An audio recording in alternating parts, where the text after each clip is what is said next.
not surprising that this series that we're kicking off on customer listening is kind of in that vein of like, okay, we've talked about internal feedback a lot. What's going on in the world of customer listening, customer feedback? It definitely fits the personality of the show.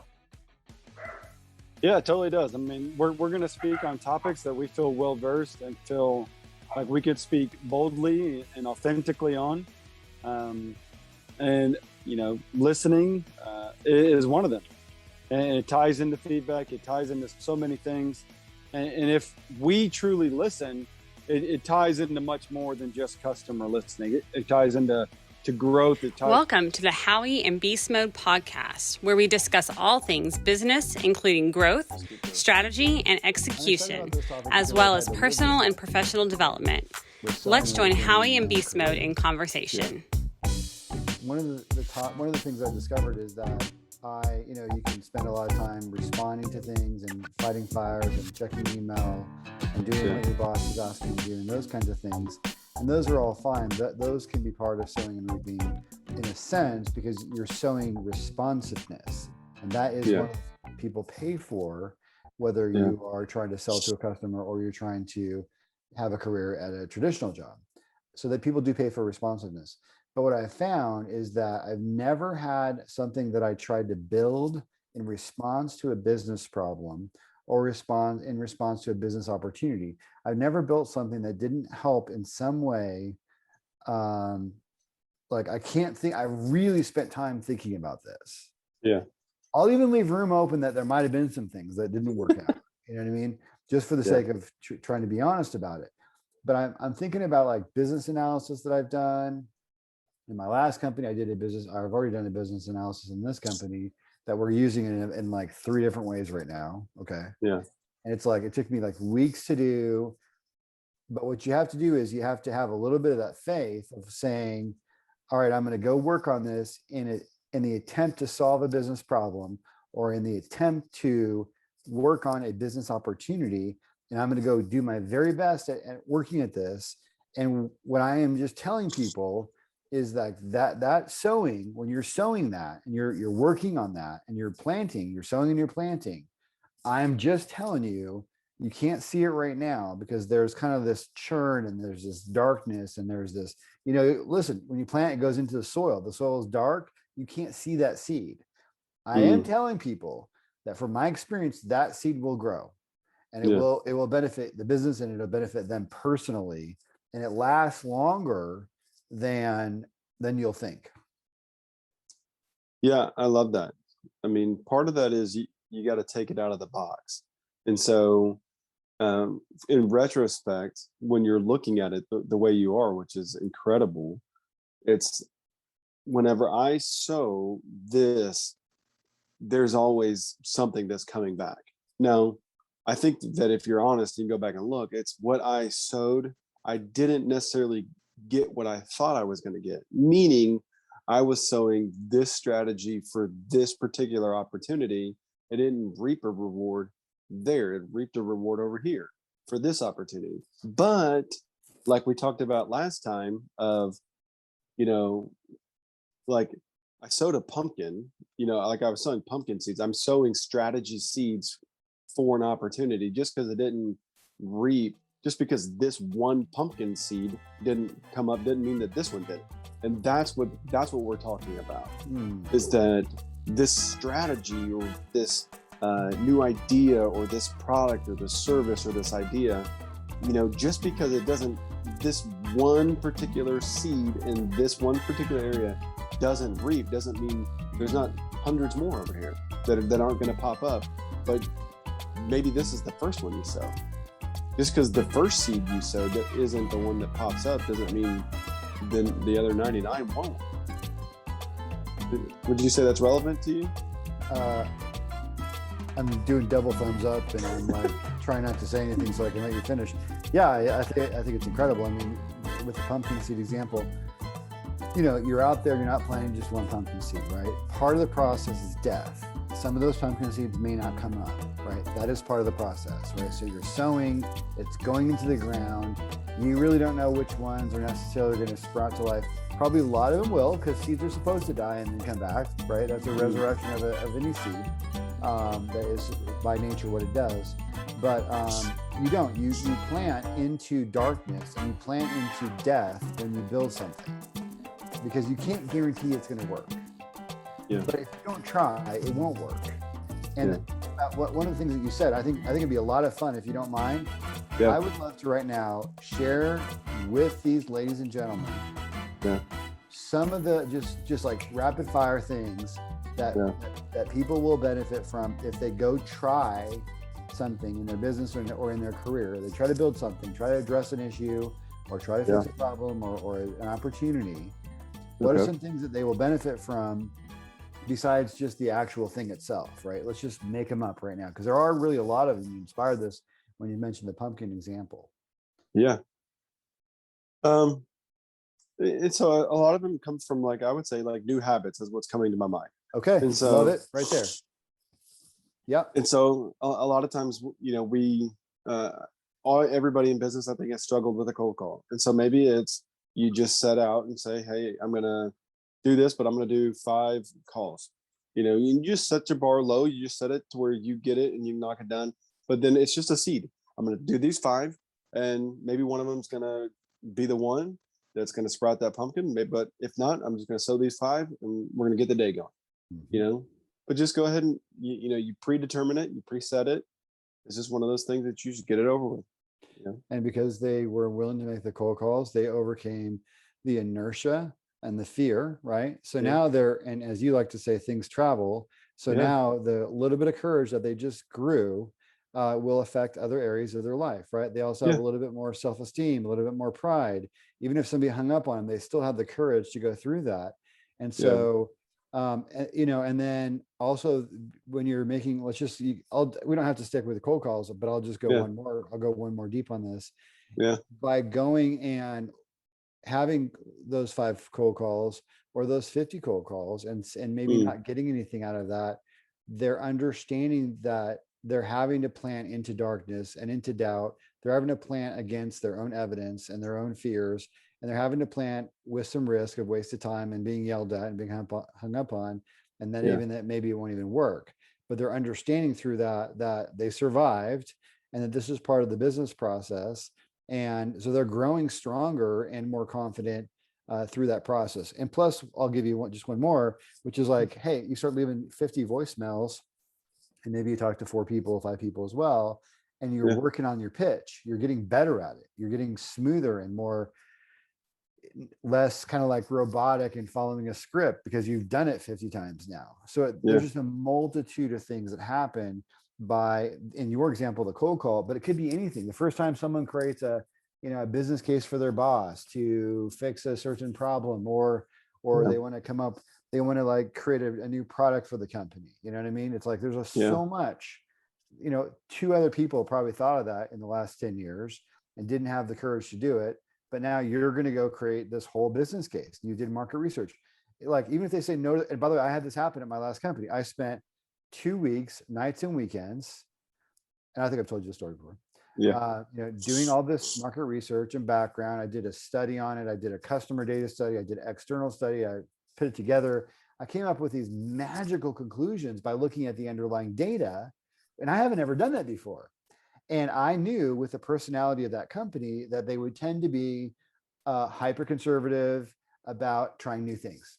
And also, I wasn't really an insider and I wasn't thought of as technical, and they highly value technical people, not the sales side, honestly.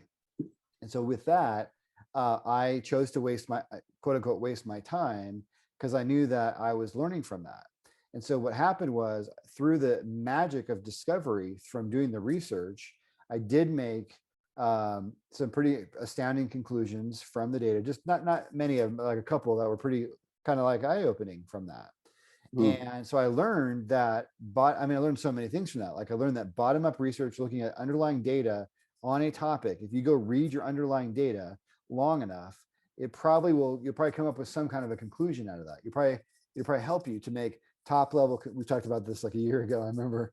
We talked about, like, top-down analysis versus bottom-up, and I tend to be bottom-up, partly influenced by this type of activity. But they're both valuable for sure. But I learned a lot through that process, and I chose to quote unquote waste my time knowing my idea would probably be rejected, because I considered it an investment in almost like a mini college class that I was going through. And I know I've told you the story, but some of these folks may not have heard that. And so again, like, did I waste my time? Did I plant dying seed? Somebody could argue that that was dead seed. I would say it was life-changing, and it was life-giving seed. Yeah.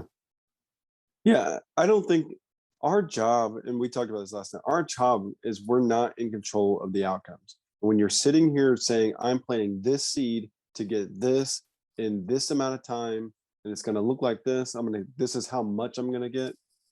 You're focusing on the wrong. Your job is to sow. Wow. Your job is 100% to sow. And before we get too deep into that, I have two more that I'd like to just rapid fire. Yeah, good. I would spend 5 minutes. I would challenge everybody to spend 5 minutes a day just listening to somebody. Just give somebody 5 minutes. Give them the freedom, whether it's a customer, whether it's a peer, whether it's a superior. So give somebody 5 minutes to say, hey, you don't even have to tell them, but just go in there with the mentality.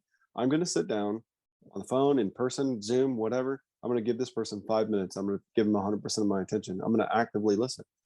And then I'm going to spend 5 minutes learning from somebody else. I mean, those are seeds that, wow, tell me right. Crazy. That's almost like a seed where you don't realize it's a seed. Yeah. Tell me right now how those could not bear fruit. Yeah. And you may be sitting there and saying, I just sat here and listened to this person for 5 minutes, 20 minutes, and I didn't learn anything. Okay, we'll do it again. And maybe it's a different person. And then what happens is now you just know a little bit about everybody. And now maybe it teaches you about management experience, or maybe, this superior shares something with you, and now all of a sudden they can trust you. So now they give you a particular project. You don't understand how the seed comes out of it, but all you're doing is saying, I'm going to sow this seed. And so initially the seed is time, but again, the seed is also, I'm going to focus on my learning. And so I'm going to sow this seed of learning into the ground. I don't know what I'm going to learn from it, but I'm going to choose to try to learn. I'm going to sow this seed of listening. I love this idea of yours so much, and you're such a great focus on active listening. It doesn't surprise me that you would go here with it. I never thought of listening as a seed until this moment, and I love it. Yeah. You have no idea what you're going to hear, because I decided that I'm going to spend this amount of time. I'm going to listen. I'm not going to think about anything else. Anytime my thought moves, I'm going to focus right back in. I'm just going to give this person as much time. Well, this goes back to what we say, which is goodness is not one-to-one, though. It's so true. Which is something that we've brought up on a recent podcast. I think you brought it up. Goodness is not one-to-one, because if you think about it, although you are spending 5 minutes just listening to that person, and although you're learning from that, and it's probably changing your character because you're learning patience and empathy and listening and learning from humility. There's probably so many things that are happening for you, but actually goodness is not one-to-one, because you're actually giving them the opportunity to be heard, which is a special thing for them, a meaningful thing for them. And I think it's a gift, it's a grace, actually, I would even say, to be able to do that. So congratulations to you for sharing such a wise and kind strategy with all of us. Yeah. And so kind of, I guess the general basis of what we're talking about for this particular episode is about just planting the seeds and understanding there's that time frame of just darkness, and that's okay. So I'm going to plant this seed of listening today and the next day and 2 weeks, 3 months, whatever. And there's that germination period that happens in the dark. And my job isn't to sit there and stick my head in the dirt to see what's going on. My job is to keep sowing the seeds, right? And so I think that's what we're talking about with all of these, is whether it's cold calls or listening or learning or whatever behavior it is, strategy you're gonna talk up or talk down. Your job is just to do it and understand that we talked about this last time, some seeds grow faster than others. Some have a long period that they're in the dirt, and some are short. Yeah, and I like the thing about not managing the outcome and not managing the time frame that you mentioned. You kind of one of those a few minutes ago. Yeah, I like that a lot too, because you said, it's your job to plant the seed and not to like micromanage the outcome. And I feel like that is really good. I feel like I tell my teams at work something similar to that, actually. Yeah. Something in the ballpark of that. Well, one thing I'll add to it, which it doesn't really add to, it's almost just like a different, a parallel, and another idea that we're just trying to throw out here, is that you're only gonna reap the seeds that you do sow. And so it's Yes. like I sometimes am pushing my teams on this or that topic, prospecting is one, because they get really busy. It's like, I'm not unaware that they have a complex job. But I also talk to them about blocking and protecting their calendar so that they have time to do seed planning, because we're only going to, you'll get a few lucky things for sure. Lucky stuff does happen in business. But that's like 5%, right? And we don't manage to the 5%. And so we have to be prospecting to get the other percentage that we want to have. And so if we're not planting the seed, then we're not gonna reap from that. And so I'm challenging myself a lot of times that, like right now, I have a pretty extensive, I'm not going to show you guys, but I'll pull it up for myself. I've got probably like 20 things on my to-do list. I've got them kind of like, I've got a section that says this week and next week goals. And then I've got a section of kind of like more aspirational long-term stuff. And so I'm trying to manage all these things, but I need to make sure that I leave some time for seed planning on these bigger ticket change agent type stuff, whether I'm in, and actually I was working on one tonight for 2.5 hours. Actually, my wife was gone and both of my kids were gone. I had some time alone. So I'm working on this sort of like executive deck to provide teaching and insights to prospects and maybe to customers too, but to prospects for sure. And it's like, I have to invest in that kind of sowing exercise. And I have to do that not knowing if it will work, right? The heart that I have is that I want to sell stuff, of course, but that I also want to be insightful and help the customer, right? And they're one thing, really. They're two sides of one coin. But I don't know if it'll work. But if I don't dedicate the time to it, fight against I wrote about this on LinkedIn recently. You have an idea, you're trying to go fix something. You have a theory sort of situation, and it's like other people are doubting you, which happens all the time in business. But then you're doubting yourself because you're not really positive. You have a theory and you think it'll work, but you don't, you can't prove it. So it's like you have to prioritize all this urgent, loud stuff against your own doubts to go work on something that may not work. And so what you're seeing from this approach is like, you can't guarantee because there's that period of darkness, but you have to have the discipline to plant that, and you're going to get a crop from that. And I agree. Yeah.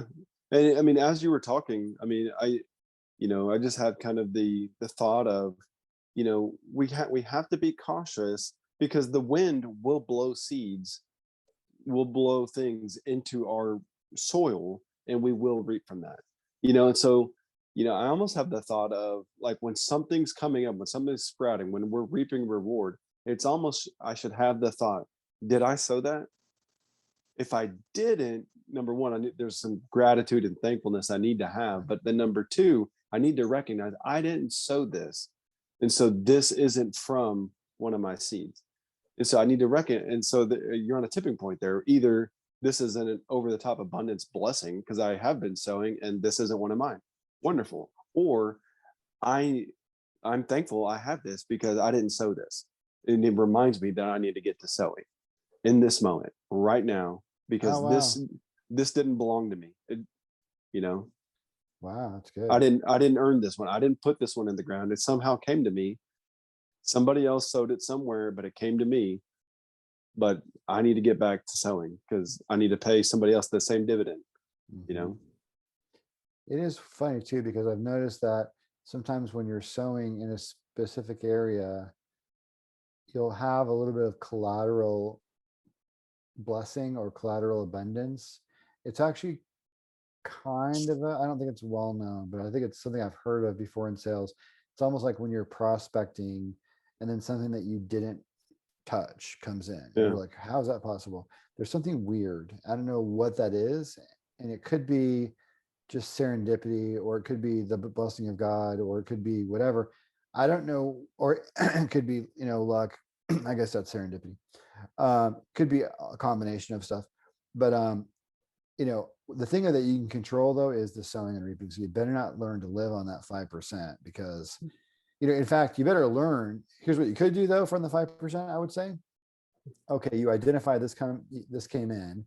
Maybe that's enough of a signal to you that that's an area you could sow into, and now it would be intentional that you got that instead of just lucky. Yeah. And recognizing that this is supposed to be 5%. If this 5% is 50%, now I'm in trouble. If I'm considering what is supposed to be 5% in the natural world, but to me, I'm banking on it being 50 to 75%. Now I got a problem, because somebody is sowing these seeds. I know you said serendipity or luck or whatever. That's not, somebody is sowing them. Whether you know who they are or they don't, it doesn't matter. Somebody's putting that seed in the ground. You just happen to be the rewarder, reaping at least a portion of it. And this is not just sales and marketing, my friends out there. If you are, so right now we're for a security company, if it's your job to find security threats or to improve your security responsive speed or whatever your security, it's like all the same stuff applies. Like you should be thinking about and sowing the development of processes and developing feedback systems so you can understand where your security weaknesses are. Or if it's in your social media, which is one of your areas that you love so much, it's like, yeah, you're going to get some followers. Cool. You're going to get a few lucky followers. And maybe you can take a look at those and find out, is that an area where we can go find more intentionally? Fine. That could be a good little insight for you. But yeah, you can't rely on luck in any area of your business, including like cooking, right? Yeah. Like, okay, your restaurant had a busy night, but your menu hasn't changed in 10 years and your floors are really dirty. It's like, okay, you had a lucky night. Don't go bragging about it. Your floors are dirty, idiot. Like your menu hasn't changed. Like, you're not doing the work. Yeah. And all this hits home again, even outside the work. When you take this stuff home and you start sowing similar seeds, I'm going to sow 5 minutes into listening to a spouse, or 5 minutes of listening into a child, or, 5 minutes of learning from somebody differently. I mean, what if we all just spent 5 minutes to learn from somebody that looks differently than us? Wow. Whether it's racially, whether it's just wealth, economics, we're just spending 5 minutes to learn across boundary lines. What could that do? If literally everybody tomorrow decided to spend 5 minutes learning from somebody different than them. I mean, how could you, just think of the thought of what that could do just to our culturally and environmentally across our globe if we all did go that. Speak to the person in the opposite party as well. Like that's it's so bitter these days. Like what if people would actually purposely talk to somebody across the political aisle was another good one. I like the racial one though, because the racial one, there could be really healing from that. I love that's beautiful actually. That's or something that you're doing. What if you just talk to your neighbor? And again, there's no intentionality. I'm not looking to reap something from you from this conversation, but I'm going to sow the seed because maybe you'll reap something, just like we just talked about. I'm going to sow a seed of listening to you, and again, I don't really care, but maybe you're set free, or you get to share something that I didn't even know about, and now you are the beneficiary, the person who shared. Awesome. You reap the reward of my seed that I sowed to you. Mm-hmm. Is it possible? I think it is. I think it is. Awesome.